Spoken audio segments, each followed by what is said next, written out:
Hi everyone. I'm getting a little excited here, so I'm going to try not to ramble. I'm going to try not to speak too fast and everything. It's just, I'm starting to put some things together and it's really kind of scaring the hell out of me. I was doing more research on troop movements across the United States because of this whole Operation Mailed Fist that's going on this week on the East Coast, okay? That's the one that CNN's reporting, but the one that mainstream media doesn't seem to be reporting is another exercise, okay? Eagle Horizon, all right? This is basically an exercise dealing with the transfer of power in the event of the explosion of an improvised nuclear device in the Midwest, okay? Threats to other regions of the country will prompt transfers of leadership, authorities, and relocation to alternate facilities in order to continue business and operations, okay? This is really, really nuts, okay? After the reported death of Osama bin Laden last month, the media began discussing revenge attacks against the United States. We all heard those things, even the one that came out in April 25th that sort of indicated that if Osama bin Laden was shot, there would be a nuclear attack. Okay. Well, now there's this drill that some people think might be a false flag event. Let me read it. While Al-Qaeda, means different things to different people, the idea of a nuclear attack on U.S. soil is now regularly discussed in the media, and suggestions have been made that the stage for such an event of the false flag variety has been set. It was previously reported that San Diego port director admitted in February of this year that elements within the U.S. Homeland Security apparatus intercepted a WMD, likely of nuclear origin. I had never heard of this before. This is nuts, people. While the U.S. government, along with state and local emergency responders, work at preparing for nuclear and other emergencies, we can't help but point out the difficulty government had with Hurricane Katrina. Obviously, the government just screwed that up, and a lot of people went through hell and they didn't have to. Okay. In April of 2010, the federal government issued a warning, basically indicating that the federal nuclear response would also be non-existent. This is what that says. The White House has warned state and local governments not to expect a significant federal response at the scene of a terrorist nuclear attack for 24 to 72 hours after the blast.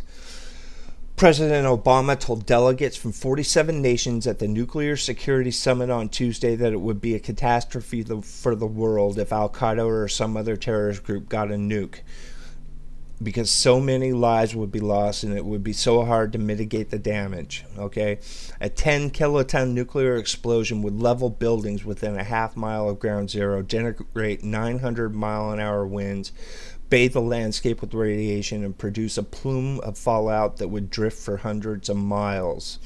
Okay, I'm not going to go into all of this, but that's kind of interesting that they would just say, oh, we're not going to bother responding to it. Anyway, we certainly don't doubt this, and NASA Administrator Bolden's statement, the one video he sent out on the NASA websites, kind of hinting that this knowledge, hinting that there was going to be some sort of, event and people needed to prepare. This kind of makes me wonder if that he knew about this. This is really freaky stuff, people. I did a little bit more research, and I found out that the State Department is looking for people to build rapid response trailers for nuclear and chemical and biological attacks. Here's the document. You download it right there off the FedBiz website. It says chemical, biological, radiological, and nuclear rapid response trailer. It goes on to give you specifications of what this thing will have in it. It's just kind of an odd coincidence. Again, everything's all about coincidence. What are these people doing? What's the timing of what they're doing? It comes at a strange time when we're building up our forces, you know, off the coast of Libya, off the coast of Syria. We've got a guided missile cruiser in the Black Sea. You know, what's going on here? Why do we need rapid response trailers? You know, you'd think we'd already have them. It kind of says that we're supposed to do it for another country, but I think that's bullshit. Why do we need things like suppressors for cold M4s? Wouldn't you think we've already got them? Why are we looking for crisis response kits that people would wear? Why are we seeing these kinds of things? Massive, oversized loads. This looks like a large military object being towed. It's over, let's see what this says. Confirmed by military sources of mine as a possible high-yield device being transported on a massive trailer with military choppers and police escorts. Excuse me. The truck was over 140 feet long, and he thinks it was military. There were 4 copters escorting this thing, 2 A-10 Warthogs flying low and slow. It came off the Interstate 74 East, turning left onto State Road 9 North. Okay, this was in Shelbyville, Indiana. Remember, this says an improvised explosive device exploding in the Midwest. That's what the drill's for.